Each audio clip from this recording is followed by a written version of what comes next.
మీకు ఈ వీడియో నచ్చితే వీడియో క్లిక్ చేసి ఛానల్ని సబ్స్క్రైబ్ చేసుకోండి.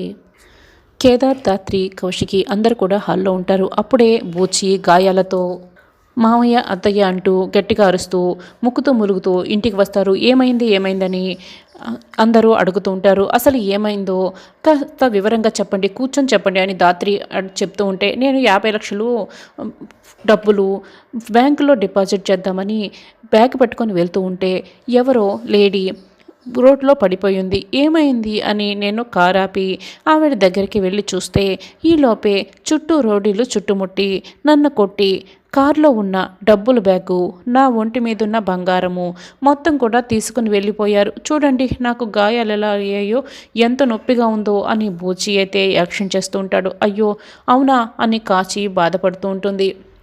ఇక కేదార్, ధాత్రి గార్డెన్లోకి వస్తారు. అదంతా తలుచుకొని ఆలోచిస్తూ ఉంటారు. కన్ఫామ్గా అన్నయ్య అయితే అబద్ధం చెప్తున్నారు. డబ్బులైతే ఎవరూ కొట్టేలేదనిపిస్తుంది.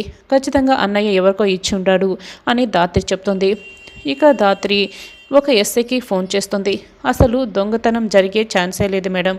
ఈ ఏరియాలో మినిస్టర్ గారు వస్తున్నారని లాస్ట్ 4 అవర్స్ నుంచి ఫుల్ సెక్యూరిటీ ఉంది. ఇక దొంగతనం ఎలా జరుగుతుంది మేడం, కాబట్టే ఛాన్సే లేదు అని ఎస్ఐ అంటాడు.